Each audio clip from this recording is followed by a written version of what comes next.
Hey guys, good to see you again. I want to talk to you about happiness. Happiness. We all want to be happy, don't we? I want to be happy. I was happy. It didn't matter to me whether I was Jehovah's Witnesses or not. I was a happy person. But there was a part of my life where happiness disappeared. Literally, depression took over, and it was by far the darkest time in my life. And it was a time when I woke up from Jehovah's Witnesses, when I realized that what I believed in was simply not accurate. And the transition of leaving the Jehovah's Witnesses and going into your own life on your terms, was a very difficult one, because you know that you're going to lose a lot. You're going to be judged, you're going to be rejected, you're going to be shunned. Ostracism is extremely painful, especially from people that love you and you love them. And chances are you didn't do anything wrong towards them, you didn't hurt them, you just said that you don't believe. And as you know, the consequences of that are very severe. I remember when I was questioning the faith of Jehovah's Witnesses, and I talked to one of the elders, and he's like, listen, I understand what you're saying. I understand, your reasoning and everything, but I got to warn you. And I'm like, well, what are you warning me about? He says, if you go that path, your happiness will disappear. He says, everybody that I know who was going that same path that you're going, they're miserable. They're not happy people. We're happy people. We're Jehovah's Witnesses. We're happy people. We're serving a happy God. We're happy as a nation. But those who left, the happiness disappears. And he was right. For a moment, I was very unhappy. For a few years of my life, I was miserable, especially as learning that a lot of the things, that I learned were not correct. And I didn't know how to get out of it. It was really, really challenging. So my question was very simple. What is happiness? What makes us happy? What makes us feel happy? Is there such a thing as a formula for happiness? Can I follow it? Can I find it? Can I find a path for happiness? It was really tough. But you know what? The formula is there. I actually discovered that formula. And then when I learned that formula, I'm like, it makes perfect sense. And once you know it, once you learn it, then you can use it not only for this aspect of your life, but for any aspect of your life. Any aspect. And believe me, I use that same formula at my work, with my relationship with my friends, with the relationship with my kids, with the relationship with my wife. And it actually works. And the formula is very simple. It goes like this. Life happens, okay?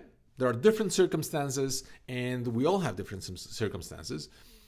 So what we call it's a life conditions around us. And then what we have on the other side is our expectations of how life should be. And here's something interesting. If life conditions, let's say they're right here, and they are exactly as we expected, we're just content. So we wake up in the morning, we're expecting to have hot and cold water, we're expecting to have electricity, we're expecting to have maybe our car working and our cell phone working. All those things just become a regular standard of life.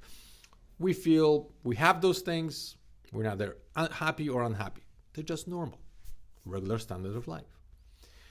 They make us feel content because our blueprint of our mind, which is our standard of living, our expectations of how life should be, is met. No problem.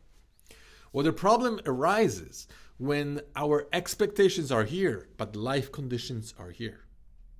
When things in our life, our circumstances, are much worse than what we're expecting. If we get up in the morning and we don't have that water, or we don't have the electricity, or our car breaks down, or we even go to a coffee shop and there's way too many people in the lineup. We expected less people and there's 3 times as many, or they just raised the price and we expected the price to be here and now I got to pay more. It makes us upset, it makes us unhappy. If life conditions are worse than our expectations, we're unhappy. And here's something interesting. If we can't change the circumstances, if we think that the problem is permanent and it's causing us permanent pain, that's when suffering starts. That's what suffering is. We feel pain and we're unable to stop it. But how do we feel happy? Well, it's actually the reverse. When life conditions are here and our expectations are lower, so our life conditions are better than what we expect, then we feel happy. If you go to a store and then you purchase a product for exactly the price that you want, but you know what? The salesperson says, just today, we're lowering the price right now, and you pay less for what you expected. And they're going to give you a little coupon or a gift. You're like, I'm happy. It makes you happy because you received something you didn't expect. If something else happens in our life and we didn't expect it and it's for the better and it improves the quality of our life, it makes us happy. If I had to put one word towards happiness, it would be progress. When we feel that things are getting better, then we feel happy. If you look at your investments and your investments are growing, you feel happy. If you look at your investments, if your investments are going down, you're not happy. If you go to work and your boss is giving you a raise, it's going to make you feel good. If your boss says, you know what, we got to cut down, you're going to start feeling stress, right? If life conditions are giving you what you want, you're content. If their life conditions are worse than what you're expecting, you're going to feel unhappy. If life conditions are better than what you're expecting, you're going to feel happy. That's the formula.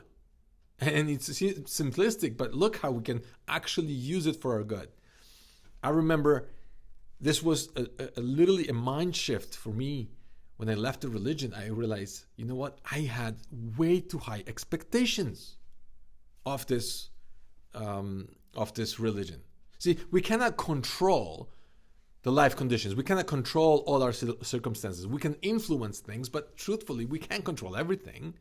There's actually very little control over the things that we have in life, but we can always control our expectations. Always. And if we don't want to suffer, if we don't want to be in pain, a lot of times it's literally that simple. We can go into our mind and say, you know what? I had too high of expectations. I expected maybe that religion to tell us the truth because they were saying we are in the truth. Maybe you expected these people to be truthful. And in most cases they were. At least they were saying things that they believed in. So did I. When I was going door to door, I didn't feel like I was lying to people. Even though today I find that what I was teaching is not accurate. But back then I believed it. Right? So we had those expectations of what this religion should have been. And it wasn't. And when we realized that it wasn't, we started feeling pain. We started feeling disappointed. We started feeling angry. We started feeling the injustice. All those feelings started accumulating one on top of another. And after experiencing a huge loss of community, loss of love, loss of loved ones, a lot of people lost their employment. They lost their prospects. They lost their hope.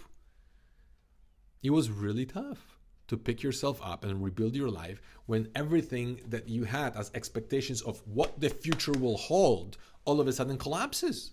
Because you had exactly planned out of what the life was, not only yours, but thousands of years back, what the life is right now, and what the life will bring in the future. To make things more interesting, you believed that all the problems will be gone in the future. All the problems, health problems, death will be gone. Employment will not be an issue. Money will not be an issue. Family will not be an issue. Everything will be gone. There will be life without problems. So the expectations were super high. Super high. Now, expectation when it comes to the organization. Most people thought, oh, you know what? If somebody is on a really high position in the organization, they're truthful people, they're caring, they're loving, they're humble.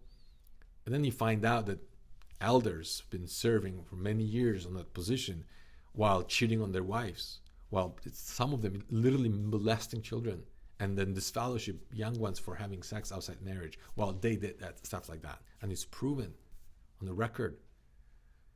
It's crazy. When we find stuff like this, we feel betrayed because we had such high expectations of this organization. We thought, oh, this was the one and only chosen religion, a clean organization. The elders were always trying to find out, who does what to make sure that the organization is clean. And then we find out that It's not. Expectations were high, life conditions were not so good, and then it caused us not to be happy.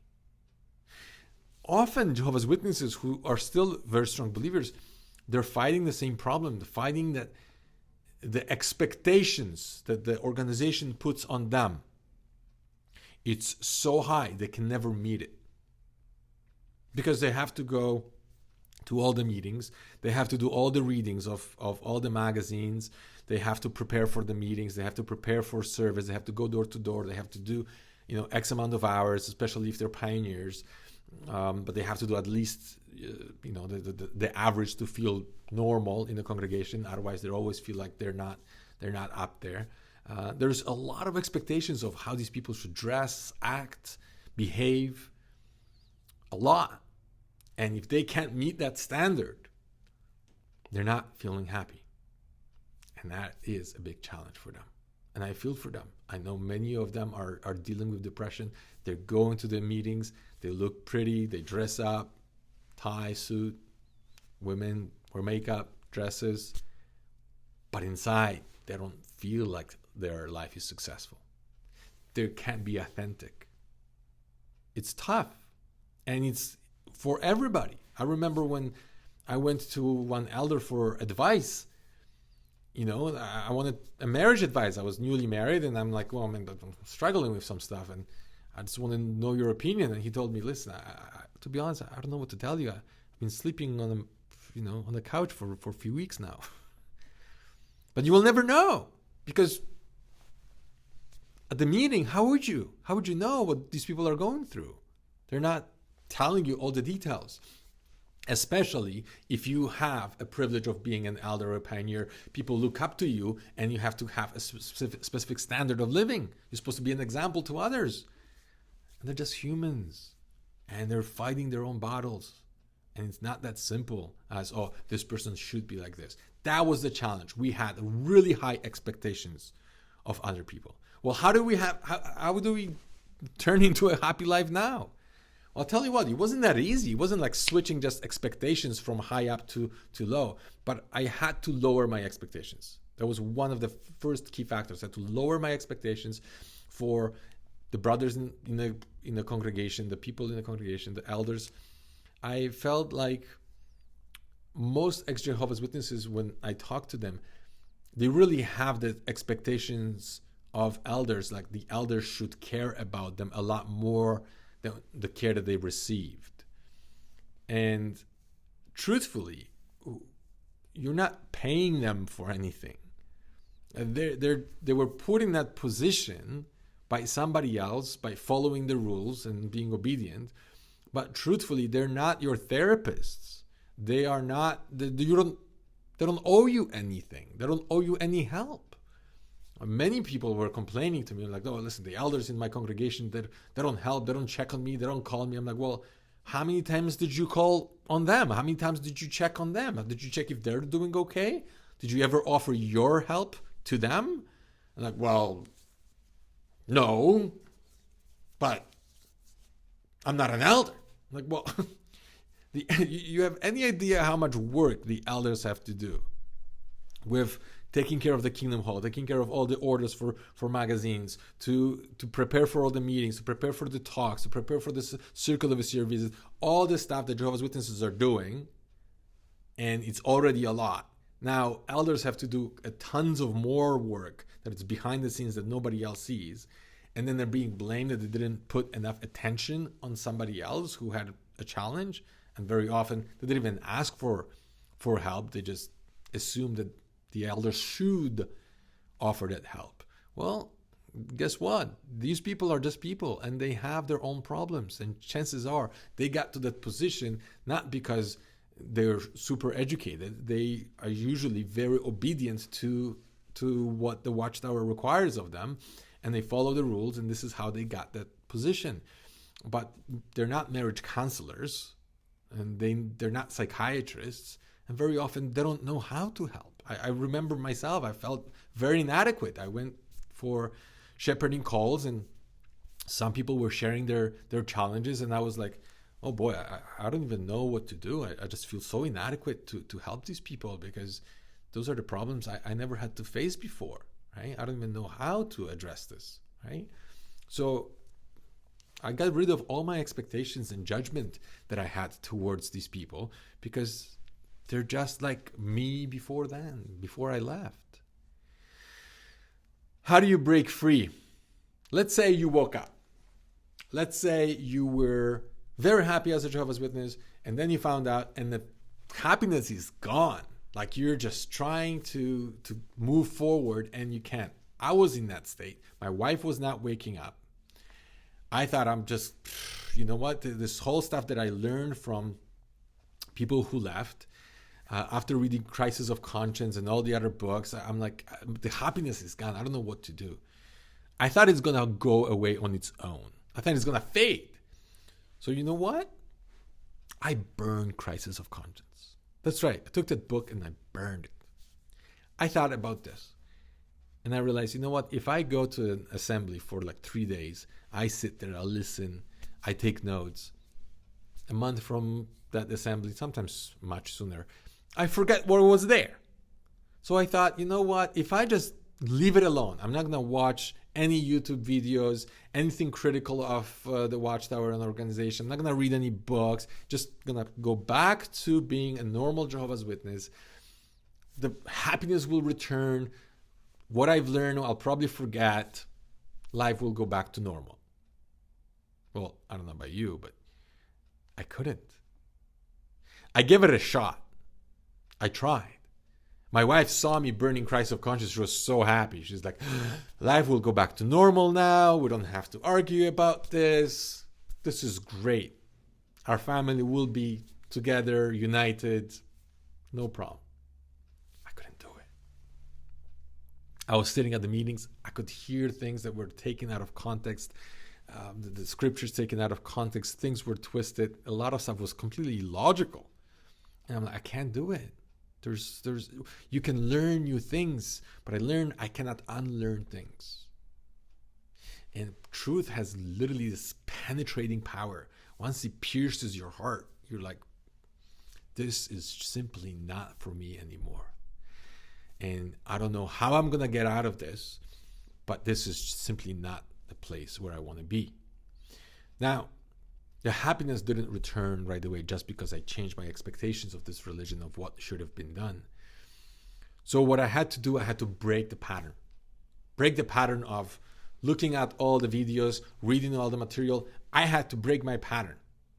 And the way I did it, I was simply watching comedies, one after another. I realized I have to laugh my way to a mental health.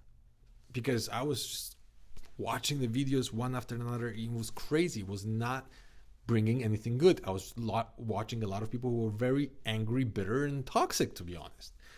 Now, that kind of environment cannot possibly help you to heal and go back to happiness if all what you do is surround yourself with people who are critical. There's just no way. So I'm like, okay, I'm going to put a pause on all the criticism. The videos will be there. You don't have to watch them every day. The videos will be there. The books will be there. I'm just going to put a pause and I'm going to focus on my mental health. The one thing was I have to break my pattern. I started watching comedies one after another. I started laughing. I started exercising. It wasn't easy. It did not go away. The anxiety, the panic attacks, depression, those things did not go away with a week or two. We're talking months into the process. But I knew that I have to stick with it. And I started doing incantations. If you don't know what those things are, just to give you a simple example, when you just repeat the same thought over and over and over again with a lot of emotional intensity to reprogram your mind. So I would go for a walk and I would say, every day and every way, I'm getting stronger and stronger. Every day, in every way, I'm getting stronger and stronger. I would repeat it like 100 times as I'm walking, right? To reprogram my mind to say things like, I'm going through tough times, but those tough times are making me stronger. That's what I believed. And it turned out to be true. But you have to make your subconscious mind believe it. And at the beginning, it was like everything collapsed. My mind collapsed. There was no happiness at the beginning. But I just repeated the same thing over and over and over again and pushed myself to a new level. I'm like, I'm just going through a refining process. I know a lot of things in my head that just literally collapsed, but this basically means I'm going to start rebuilding things. That's what it meant. I'm rebuilding my life. But there was one moment that I remembered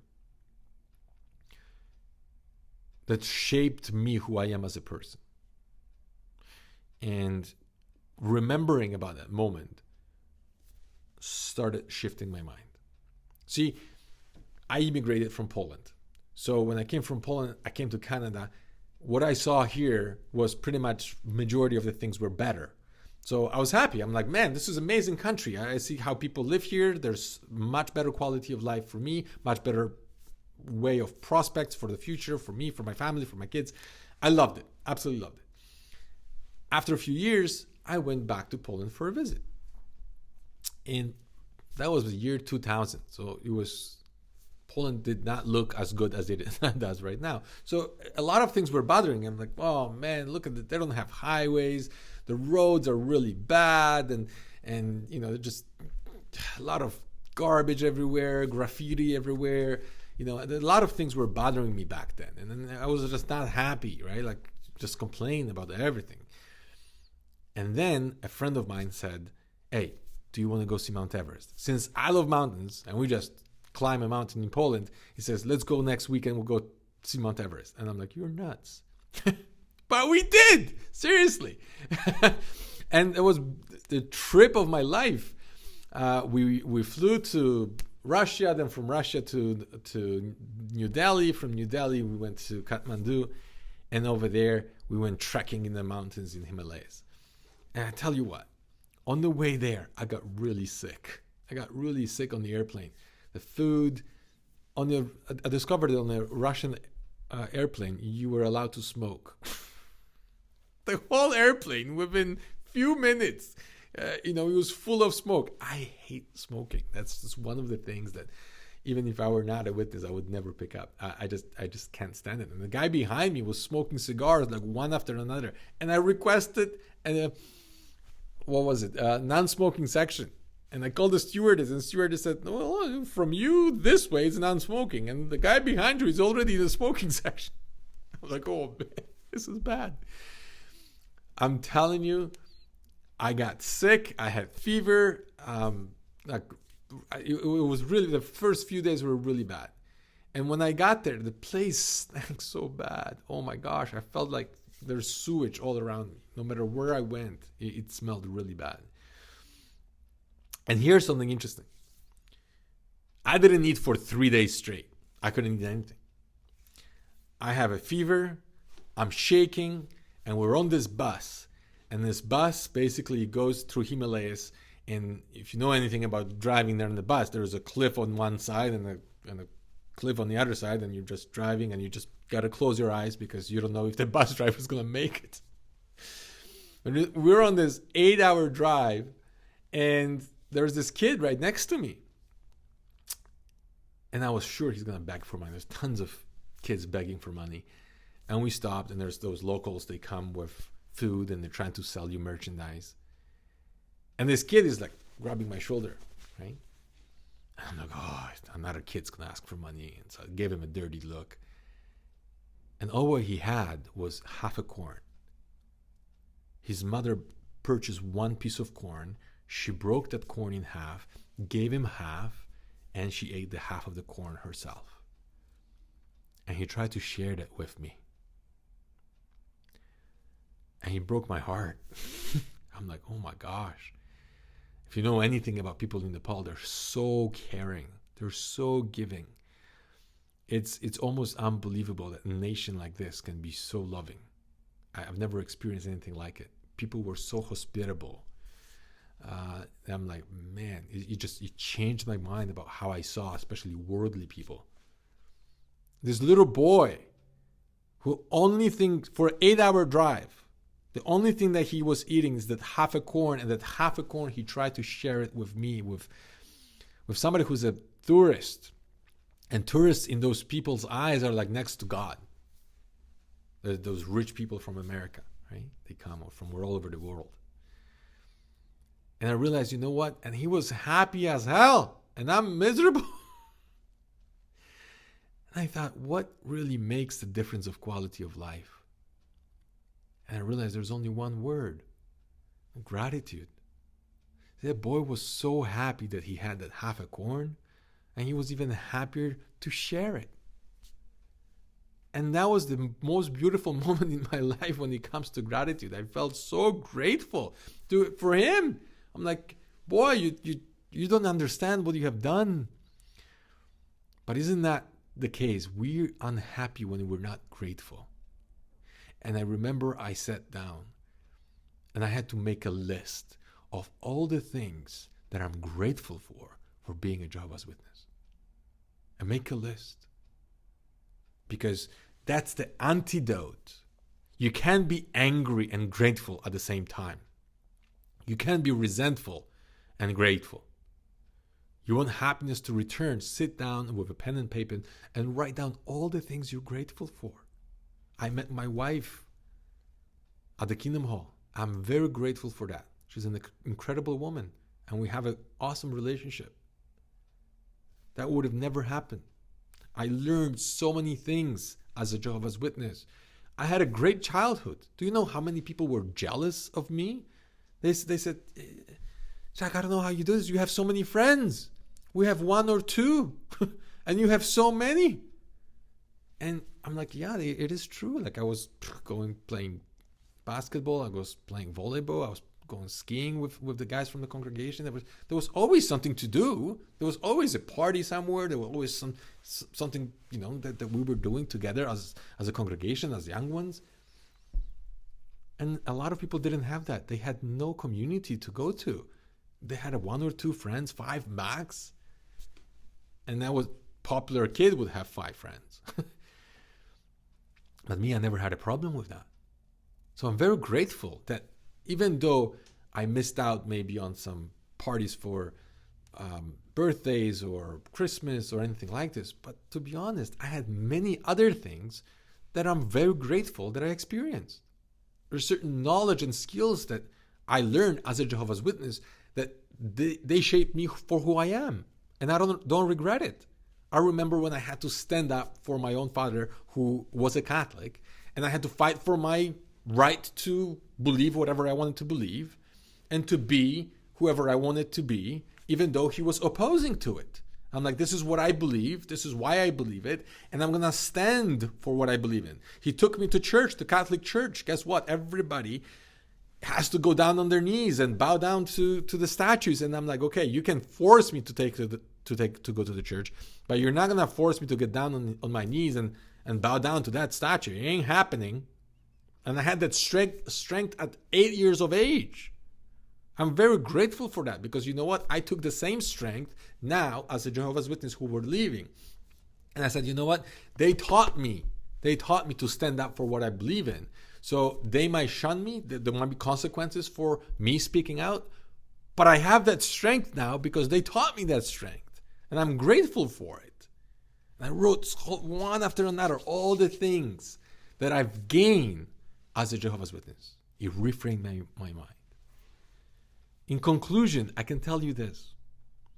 If you want to be happy, truly happy, when nothing touches you, you have to learn one skill. It's very simple. Love what is. If you learn how to love what life gives you, even the painful experiences, when you realize the pain that you experienced made you for who you are, and it protected you from maybe bigger pain in the future. Love what is, and your life will change. And if you want to be happy, sometimes all it takes is to lower those expectations. Lower the expectations of your mate. Maybe you imagine that they should be different, they should be better, they should be like your parent, they should be like your friend. Get rid of that. And you'll see that things are changing. If you're an employer, I remember I was so frustrated with so many employees because I expected them to work and have the same work ethic like mine until somebody shook me and said, you can't You cannot expect your employees to work like you. If they were working like you, if they had your mindset and your work ethic, they would be working for themselves, they would start their own business. You cannot expect from employees to work like you do. And it changed my entire perspective towards how I even talk to them. Because I realized, yes, that is true. I cannot expect them to be like me. Change your expectations for appreciation, and your happiness will return. Thanks for watching. See you in the next one.